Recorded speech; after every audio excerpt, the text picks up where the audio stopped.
بسم اللہ الرحمن الرحیم۔ پروگرام رپورٹرز میں صابر شاکر اور چودھری غلام حسین صاحب کی طرف سے السلام علیکم۔ ناظرین، آپ سب کو رمضان المبارک ہو۔ آج پہلا روزہ ہے، افطاری ہو چکی۔ اللہ تعالی ہم سب کے لیے اس رمضان المبارک کو پاکستان کے لیے، ہمارے لیے رحمتوں کا سبب بنائے اور اللہ تعالی ہم پہ رحمت نازل کرے۔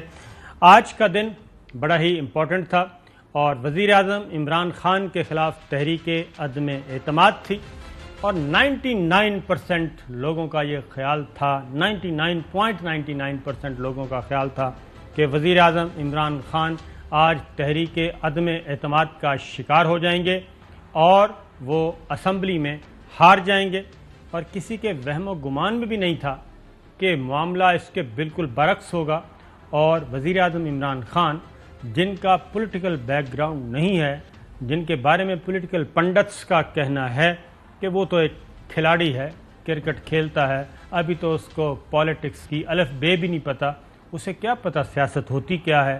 زرداری صاحب، مولانا فضل الرحمان صاحب، نواز شریف صاحب، شہباز شریف صاحب، عوامی نیشنل پارٹی کے بڑے بڑے قائدین، متحدہ قومی موومنٹ، بلوچستان عوامی پارٹی ان کو چھوڑ گئی، MQM چھوڑ گئی، اور بہت بڑے بڑے اور پھر منحرف ارکان، ایک لمبی قطار، اور ہارس ٹریڈنگ جو کچھ ہوا سب چھوڑ گئے، اور 196 ارکان کی اکثریت اپوزیشن کے پاس 196، چاہیے کتنے تھے؟ 172، کثیر تعداد۔ پارلیمانی پارٹی کے اجلاس ہو رہے ہیں سندھ ہاؤس میں، بالکل کھانے پینے چل رہے ہیں، 5 سٹارز ہوٹل کے خرچے برداشت کیے جا رہے ہیں، اور اپوزیشن کے وہم و گمان میں بھی نہیں تھا کہ آج جب قومی اسمبلی کا اجلاس شروع ہوگا اور اس اجلاس کی تیاری کے لیے وہ کئی مہینوں سے محنت کر رہے تھے، اور ان کے ساتھ یہ ہوگا کہ deputy speaker Qasim Khan sorry صاحب آئیں گے، 5 منٹ کی کارروائی ہوگی، وفاقی وزیر قانون، وزیر اطلاعات و نشریات فواد چودھری صاحب ایک پوائنٹ ریز کریں گے، اور اس پوائنٹ کے جواب میں قاسم خان سوری صاحب چند جملے بولیں گے، اور اس کے بعد تحریک عدم اعتماد کا غبارہ پھٹ جائے گا۔ یہی ہوا، اور آج جب اجلاس شروع ہوا تو کافی دیر کے بعد تیاری کر کے سٹرینتھ شو کی گئی۔ مسلم لیگ نواز کی مریم اورنگزیب صاحبہ بہت متحرک تھیں، 176 ارکان پہلی فہرست شائع کی گئی، جاری کی گئی کہ 174 ممبرز ہمارے سامنے ہیں، یہ دیکھ لیں، اور کوئی منحرف رکن ہمارے پاس نہیں ہے۔ اس کے بعد اگلی ٹویٹ آئی، اس میں کہا گیا کہ اب ہماری تعداد 177 ہو گئی ہے، یہ دیکھ لیں، اور سر اجلاس شروع ہوا۔ اجلاس شروع ہونے کے بعد وفاقی وزیر اطلاعات و نشریات فواد چودھری صاحب نے کیا کہا، ذرا سنیے۔ Article 5(1) reads as follows: Loyalty to the state is a basic duty of every citizen. کیا ہوتا ہے؟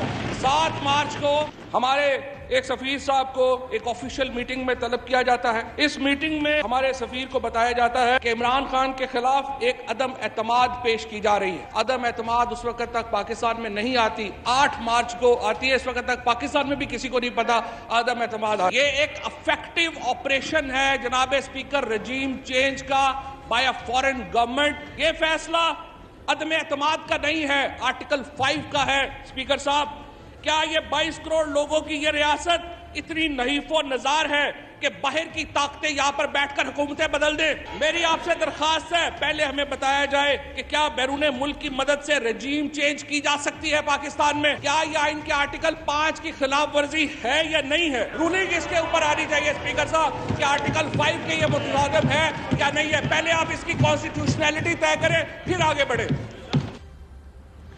یہ جناب فواد چودھری صاحب نے اٹھایا۔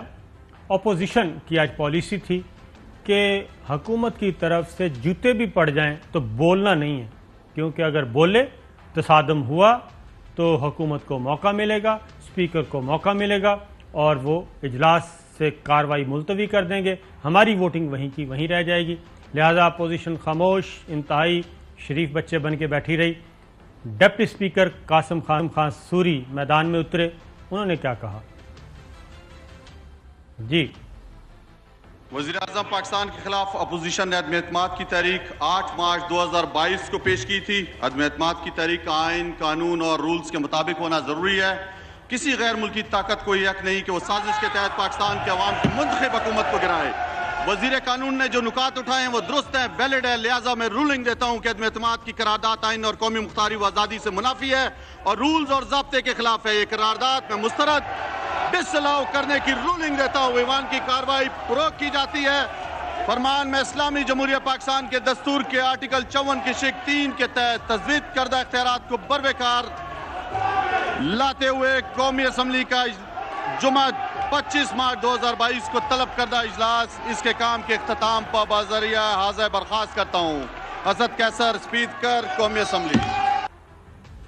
یہ تھا جی اسد قیصر اسپیکر قومی اسمبلی کا حکم پڑھ کر انہیں سنایا، اس اسد قیصر اسپیکر قومی اسمبلی کا جس کو آج صبح اپوزیشن نے تحریک عدم اعتماد پیش کر کے ان کو بھی ڈس فنکشنل کر دیا تھا، لیکن وہ اسپیکر تھے اور یہ حکم آیا اور اس کے بعد چراغوں میں روشنی نہ رہی۔ پھر اپوزیشن نے وہاں پہ کیا کیا، اپنا ایک اجلاس بلایا۔ پہلے تو ذرا احتجاج کیا گیا، اسپیکر تھے نہیں، ڈپٹی اسپیکر تھے نہیں، وہ اپنا کام کر کے چلے گئے، گھیراؤ کیا گیا، تنے تنہا نعرے بازی کی گئی۔ اس کے بعد پھر اجلاس بلایا گیا، ایاز صادق صاحب نے اپنا زمانہ جوانی کا دور واپس لے کے آئے، دوبارہ آج اسپیکر بنے اور پھر ایک فیک اجلاس کی کارروائی کی گئی اور اس میں تقریری مقابلہ ہوا، پھر اس میں اپنے نمبر ظاہر کیے گئے اور اس کے بعد پھر قومی اسمبلی کی بتیاں جو ہیں وہ گل کر دی گئیں اور اس کے بعد پھر چراغوں میں روشنی نہ رہی اور کارروائی ملتوی۔ اس کے بعد اگلا کام ایک اور ہوا، باقی اس کے بعد واپس آتا ہوں، لیکن ایک لیٹسٹ ڈیولپمنٹ پہلے اس کے ذرا سن لیں کہ سپریم کورٹ آف پاکستان فیصلہ کیا گیا کہ دروازہ کھٹکھٹایا گیا سپریم کورٹ آف پاکستان کا، کیونکہ اس کارروائی کے بعد فوری بعد وزیر اعظم عمران خان منظر عام پہ آتے ہیں، قوم سے خطاب کرتے ہیں اور وہ ایک اہم اعلان فرماتے ہیں اور قومی اسمبلی توڑنے کا فیصلہ کرتے ہیں۔ سنائیے جی۔ جو اسپیکر نے آج جو اپنی اتھارٹی، اپنی جو پاور، کانسٹیٹیوشنل پاور یوز کر کے جو فیصلہ کیا ہے، اس کے بعد میں نے پریزیڈنٹ صاحب کو ایڈوائز بھیج دی ہے کہ اسمبلیاں ڈیزالو کریں، الیکشنز ہوں، عوام فیصلہ کرے کہ وہ کس کو چاہتی ہے۔ قوم کو آج کہتا ہوں کہ آپ الیکشنز کی تیاری کریں، آپ نے فیصلہ کرنا ہے، کسی باہر کی قوت، کسی کرپٹ لوگوں نے فیصلہ نہیں کرنا کہ اس ملک کا مستقبل کیا ہوگا۔ میں اپنی قوم کو مبارک دیتا ہوں کہ اتنی بڑی سازش 22 کروڑ کی قوم جس کی الیکٹڈ حکومت کو گرانے کی کوشش کی گئی ہے وہ آج فیل ہو گئی ہے۔ ایک اور جی انہوں نے اپوزیشن کو بھی پیغام دیا، وہ بھی ذرا سنائیے۔ ساری قوم کے سامنے یہ غدار بیٹھے ہوئے تھے اور سازش ہو رہی تھی، میں ان کو پیغام دینا چاہتا ہوں گھبرانا نہیں۔ جو سارے اچکن سلوا کے بیٹھے ہوئے ہیں، کروڑوں روپیہ انہوں نے خرچ کیا لوگوں کو خریدنے کے لیے، یہ سارا پیسہ انشاءاللہ ضائع ہوگا، اور جن لوگوں نے یہ پیسہ لیا ہے کوئی ثواب کما لیں کہ کوئی پناہ گاہ پہ لگا دیں، کوئی یتیم خانہ کھول دیں۔